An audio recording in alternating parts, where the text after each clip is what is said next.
Hello, you're listening to Prickly Audiobooks. All of these books/recordings are free for the use of the public, and all rights go to the authors and publishers of these beautiful pieces of work. The Land of Stories, The Wishing Spell by Colfer. Chapter 5. From the Mouth of a Frog. Alex was no longer in her bedroom. She was falling into a world of light. She fell farther and farther, faster and faster. She was dizzy and scared. She screamed out for help, but couldn't hear her own voice. Would she ever stop falling? Was she going to die? Was she dead? She wondered if she would ever see her family again. She could hear birds chirping and trees blowing in the wind. The noise seemed to get closer and closer, but she just kept falling and falling, not knowing where she was falling to. Ouch, Alex said, hitting the ground. Her impact was hard enough to hurt, but not hard enough to seriously injure her. Had it not been for the rough landing, she would have thought she was dreaming for sure. Alex quickly got to her feet. She felt her pulse to make sure her heart was still working. She was still alive, from what she could tell. She was so thankful to have finally stopped falling. But where exactly had she fallen to? She was standing on a dirt path in the middle of a thick forest. The trees were tall and dark, with bright green moss covering their trunks. The sun's rays shined through a white mist. Birds squawked from behind the trees, and, if she listened closely enough, she could hear a tiny stream in the distance. Alex spun around, looking in all directions. Her breathing increased as she took in her new surroundings. Was she overreacting, or not reacting enough to what had just happened? And what exactly had just happened? She looked up to see if there was an opening she had fallen through, hoping to see some sort of window into her bedroom, but all she saw were tree branches in the sky above her. Where am I? She asked herself. Ah! As if he had fallen right out of thin air, Connor landed hard on the ground beside his sister. He was pale and screaming, and his limbs were stretched out in all directions. Am I alive? Am I dying? Am I dead? He asked from the ground with his eyes tightly closed. You're alive, Alex told him. She had never been so happy to see him. Alex, is that you? Connor asked. He slowly opened his eyes one at a time and looked around. Where are we? He asked, as she helped him to his feet. It looks like some kind of forest, she said. It was unlike any forest they had ever seen, in real life, at least. The colors were so vivid and the air was so crisp. It was as if they had fallen into a painting Alex was positive she had seen before. Look, Connor said, pointing at the ground. All of our pencils! The path was littered with the pencils Alex had been dropping into the book all week. She also found her school bag and a few of her dirty socks in the middle of the mess. But where were all the books she had dropped into the Land of Stories? So this is where they all went, Alex said. But where is here? Connor asked. How far away from home are we? Alex didn't answer him. She was starting to become just as worried as he was. They were worse than lost. This is all your fault, Alex, he said. My fault, Alex yelled. We wouldn't be here if you had just knocked on my door instead of barging in like the house was on fire. I knew you were planning this, Connor said. I had to stop you. I wasn't planning on going into the book. I was just testing it out, Alex explained. You didn't have to follow me here. Oh, sure. Was I just supposed to leave you in the book by yourself? He exclaimed. What was I supposed to tell Mom when she got home? Hi, Mom. Hope you had a good day at work. Alex felt through a book. By the way, what's for dinner? Give me a break. Connor began jumping upward as high as he could. What are you doing? Alex asked. We fell from somewhere up here. There's got to be a way back, he said, but all his jumping was pointless. Connor eventually tired himself out, and he took a seat on the ground against a tree trunk. What if we were transported to another country or something? Connor asked. His forehead became more wrinkled the further he thought about it. What if it took us to Canada or Mongolia or somewhere? How long is it going to take for Mom or someone to find us? Suddenly the ground started shaking. A powerful rumbling had consumed the forest. The branches of the trees shook, and the small rocks on the ground began jumping as something massive moved closer toward them. What's happening now? Connor yelled. Let's take cover, Alex said. She grabbed her bag, and the twins ran off the path and into the forest a little way and took refuge behind a particularly wide tree. They couldn't believe what they were seeing. A huge cavalcade of soldiers on white horses rode past them. Their armor was clean and shiny. They carried green and silver shields with large red apples painted on them, and waved flags with the same design. Alex, did we go back in time? Connor anxiously asked his sister. That looks like something straight out of medieval times. Pencils were all obliterated under the horses' hooves. The soldiers were moving at such a fast and forceful pace that none of them noticed the awestruck twins peeking out from behind the trees. Alex was fixated on their shields. The red apple was such an odd thing to be displayed on a shield, but there was something so familiar about it. She couldn't put her finger on it. The rumbling slowly faded away as the soldiers disappeared down the dirt path. The twins both stayed behind the tree for a few moments, making sure the coast was clear. I don't know about you, but I've had about as much excitement as I can handle for one day, Connor told Alex. A poster pinned to a nearby tree caught Alex's eye. She walked over to it and pulled it off the tree for further inspection. It was old, with faded writing, and a picture of a disgruntled-looking little girl with curly blonde hair was centered on it. The poster read, "Wanted, dead or alive, Goldilocks, for burglary, thievery, and running from the law." Alex's face went white, and she stopped breathing for a moment. She had realized where they were. No wonder the trees had been so recognizable. She had seen pictures of them so many times growing up. The book had taken them to the exact place she had hoped. Could it possibly, she asked herself? The wheels in her head had never spun as fast as they were now. Is what possible? Connor asked. Do you know where we are? I think so, Alex told him. Where? Connor asked, fearing the answer. Connor, we went into the book, she explained, but he wasn't following her. I think we're actually in the land of stories. She handed him the wanted poster, and he read it. His eyes grew as wide as a lemur's. No, no, no, this cannot be happening. This is crazy, he said, shaking his head. He handed the poster back to his sister as if it were infected with rabies. He couldn't believe what she was saying. He didn't want to believe what she was saying. Are you telling me we're in the fairy tale world? I'd recognize this forest anywhere. It's straight out of Grandma's book, Alex said with an unplanned smile. But it makes perfect sense. Where else would it have taken us? We just fell through a book. Nothing makes sense, Connor said. So are we stuck here or what? How do we get home?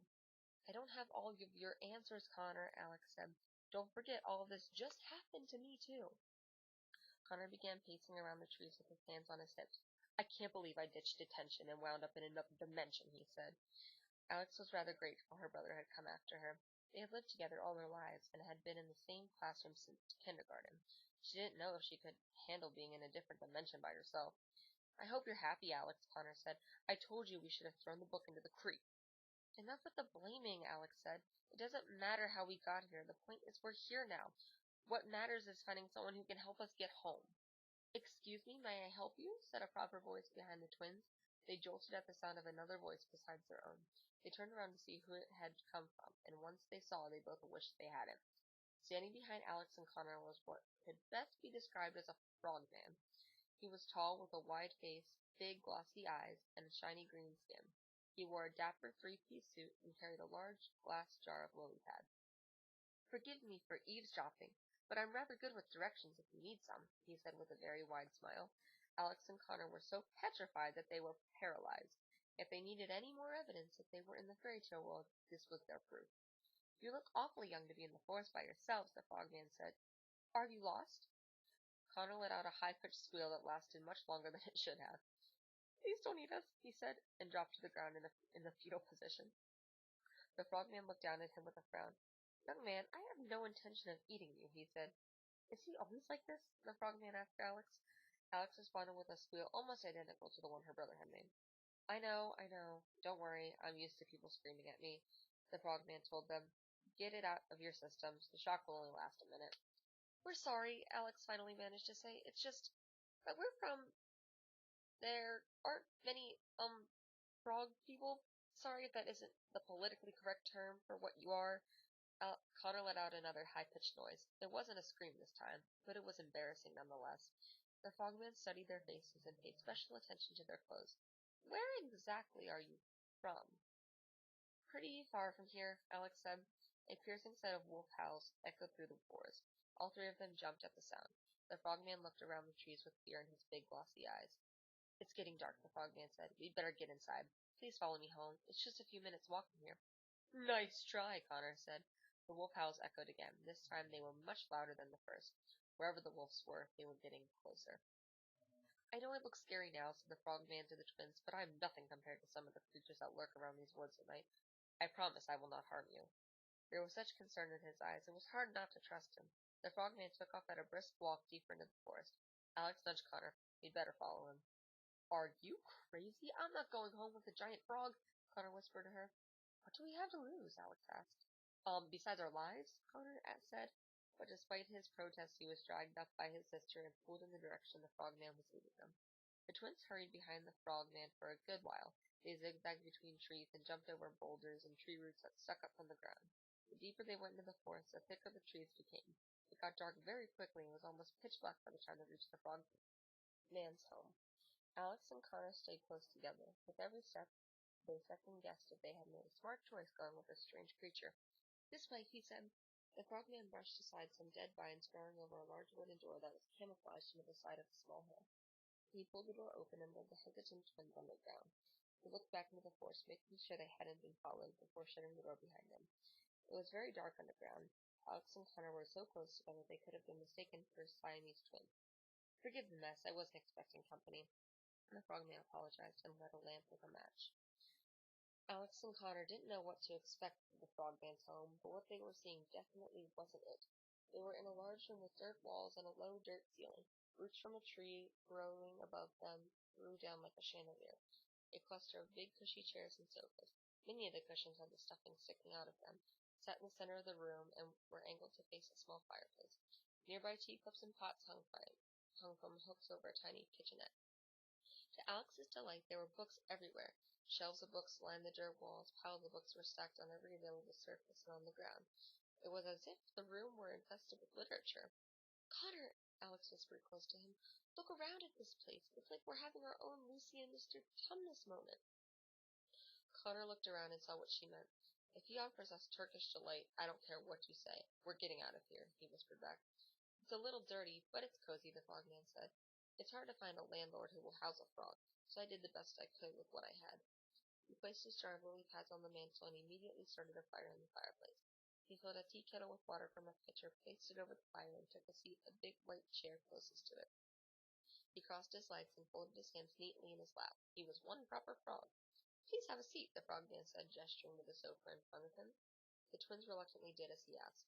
The sofa was rather lumpy, so they had to shift around in their seats to get comfortable. "What are you?" Connor asked the frog. "Connor, don't be so rude," said his sister, elbowing him in the side. "It's quite all right," the frogman said with a complicated smile. "I understand my appearance takes some time to get used to. Even I haven't fully adapted to it yet." "You mean you weren't always a, frog person?" Alex asked as politely as she could. "Heavens, no," the frogman said. "I was cursed years ago by a very aggressive witch." "Why?" Alex asked. She was fascinated by how casually he had said it. "To teach me a lesson, I suppose," the frogman told her.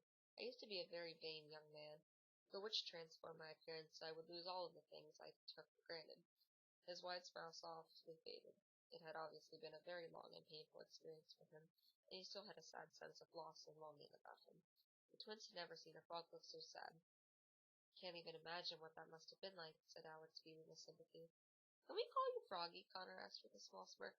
"Connor!" Alex reprimanded. "It's quite all right," the frogman nodded, and his smile returned. "I've learned that the more people embrace their disadvantages, the less disadvantaged they become. Please call me Froggy. I'd prefer it." Connor shrugged and smiled. "May I get you some lily pad tea?" Connor asked the twins. Both the twins nodded. They didn't want to be rude. Froggy retrieved the tea kettle from the fire and hopped literally to the kitchenette and poured water into 3 teacups. He opened the jar on the mantel and dropped a lily pad into each teacup and stirred. "Do either of you take flies with your tea?" he asked, reaching for another jar on the mantel, this one full of dead flies. "No thanks," Connor said, trying to quit. "Suit yourself," Froggy said, and dropped a few flies into his tea. He handed them each a teacup, and he seated himself across from them. They stared down in it for a few moments before deciding they'd at least pretend to drink it. "What are your names?" Froggy asked the twins. "I'm Alex, and this is my brother Connor." A large and happy smile came to Froggy's face. "Are you, by any chance, Alex Bailey?" Froggy asked, grinning from ear equivalent to ear equivalent. Yes," Alex was shocked. How did this amphibian know who she was? "As in, this book belongs to Alex Bailey?" Froggy asked. He leaned over the side of his chair and pulled up a stack of books, opening one to show where the phrase was written inside it. "Those are my books," Alex said excitedly, recognizing the books she had dropped into the land of stories. "I was wondering what had happened to them." "It was so peculiar," Froggy explained. "I was out collecting flies and was walking down the path to the swamp when one just fell from the sky and landed on my head. I returned the next day and found several more in the same spot. It was the oddest thing that's ever happened to me." "You mean besides being turned into a frog, right?" Connor asked. "Because if I were you, that would be on the top of my list." "Ouch!" Alex elbowed his brother. Froggy ignored Connor and went on with his explanation. As you can see from my shelves, I love to collect books, especially when I'm not expecting to, he said. And these books were unlike any I had ever read. They described people and places I had never even heard of, and I thought I had seen it all. The authors wrote about such interesting places. Could you imagine a world without witches or trolls or giants? What imaginations! Froggy chuckled at the thought of this.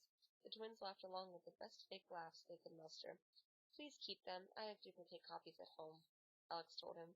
Froggy was delighted to hear this. Uh-huh, Connor cleared his throat. Speaking of home, I don't mean to interrupt this little book club, but we're very lost and would like to know where we are. Froggy's glossy eyes went back and forth between the twins, watching them closely. Oh, children, you wouldn't be here if you knew where you were, Connor said. You're in dwarf forests. He expected to get some sort of worried reaction from the twins, but Alex and Connor just stared up at him with very little expression.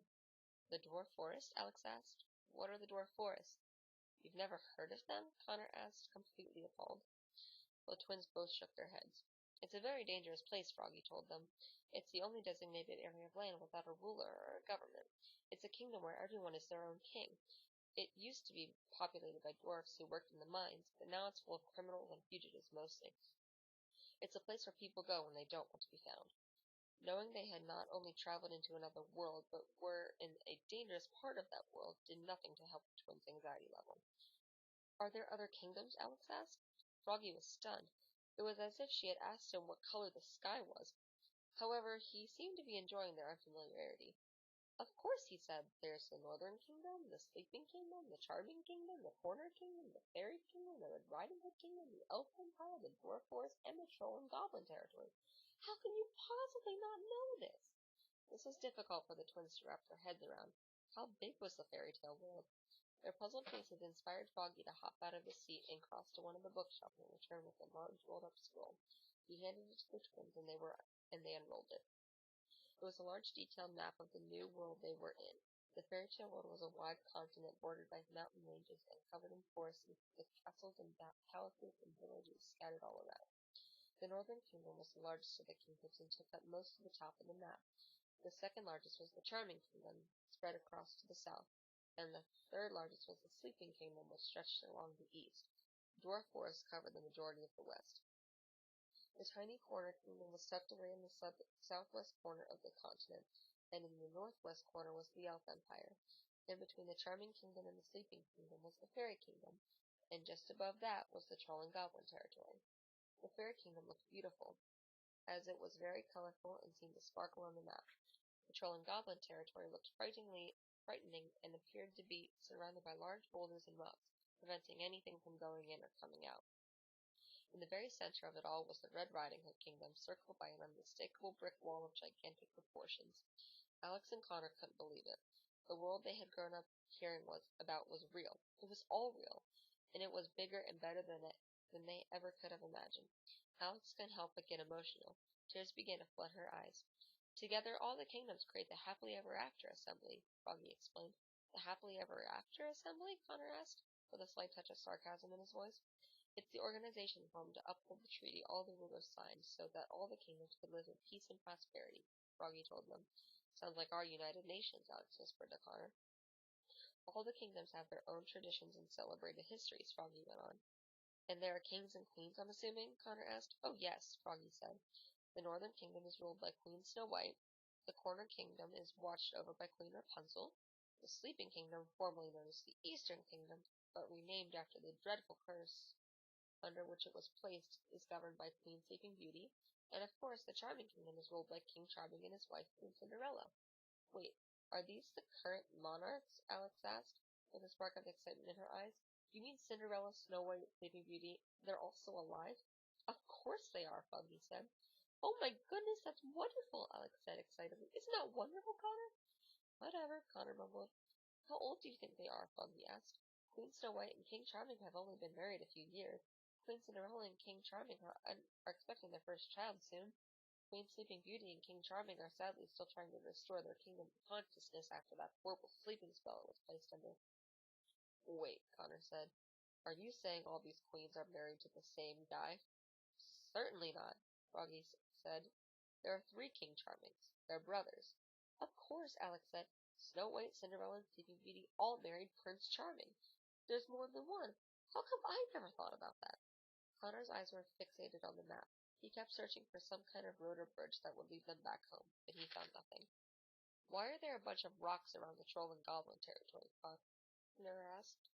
As punishment, Froggy said, trolls and goblins are nasty creatures and have a habit of kidnapping people and turning them into slaves.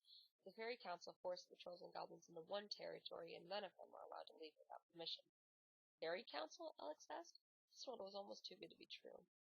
Yes, they're a group of the most powerful fairies of the kingdoms, Froggy explained. Cinderella's fairy godmother is one of them, and so is Mother Goose. And all the fairies that blessed Sleeping Beauty when she was a baby are on it too. They rule the fairy kingdom and are the leaders of the happily ever after assembly. Is the Red Riding Hood kingdom under some sort of punishment too? Connor asked. Why is there a huge wall built around it? Alex looked down at the map and back up at Froggy, equally curious. That was a result of the Crawl Revolution, Froggy said. What was the Crawl Revolution? Alex asked. The citizen riots against wolf liberty, Froggy explained. The Red Riding Hood kingdom used to be a group of villages in the northern kingdom that were constantly under attack by wolves. They begged the evil queen, Snow White's stepmother, who was on the throne at the time, to help them, but the evil queen was too occupied with her vanity, so they revolted and started their own kingdom. They built a huge wall around it so no wolves could get in. And now Red Riding Hood is the queen? Alex asked. Yes, she's the only elected queen in history, Froggy said. The villagers figured her story was the most symbolic of their struggle, so they chose her to lead them. But isn't she just a little girl? Alex asked. No, she's a young woman now. A very self-obsessed young woman from what I hear. After all, she named the kingdom after herself. Her grandmother does most of the decision-making while she takes all the credit, Froggy said. And unfortunately, the Crawl Revolution only led to the rise of the Big Bad Wolf Pack. The Big Bad Wolf Pack? Connor asked. Yes, they're the descendants of the original Big Bad Wolf.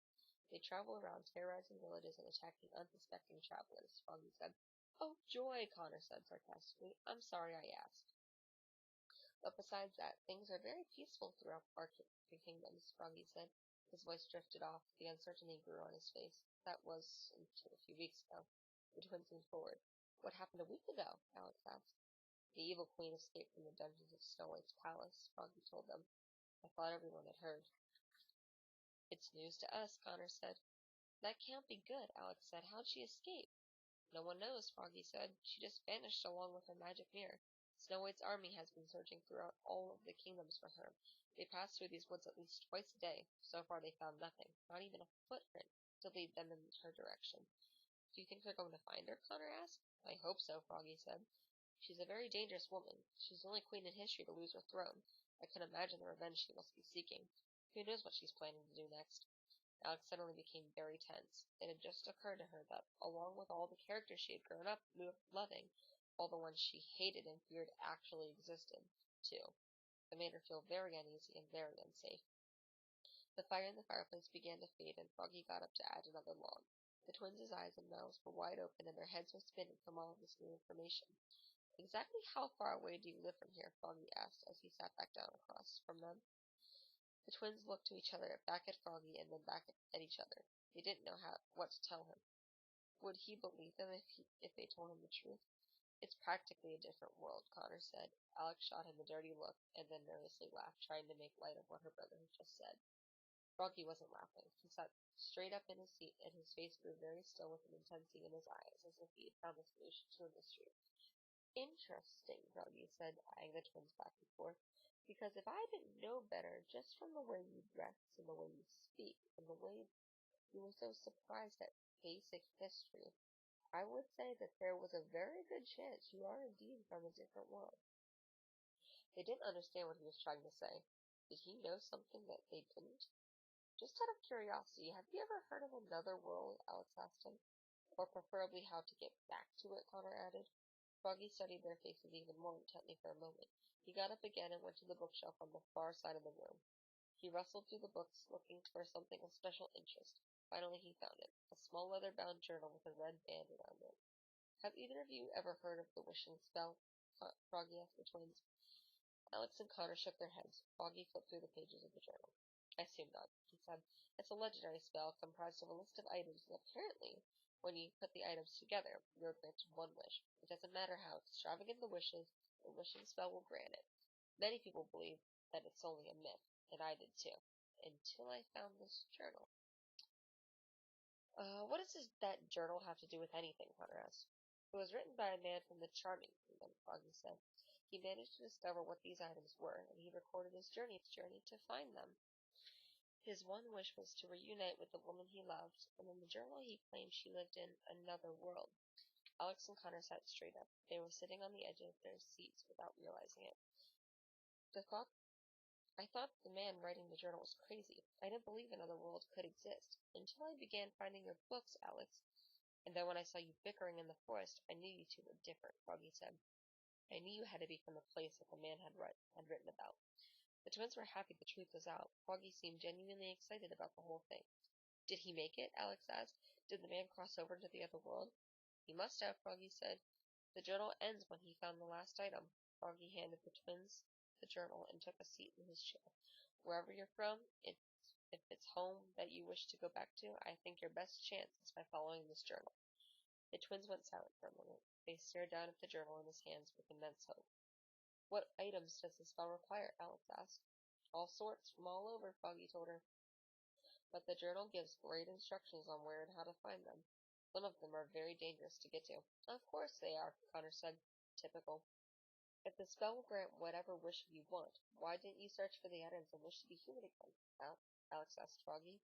Froggy thought about this for a moment. It was a question he had asked himself many times, and he was ashamed of the answer.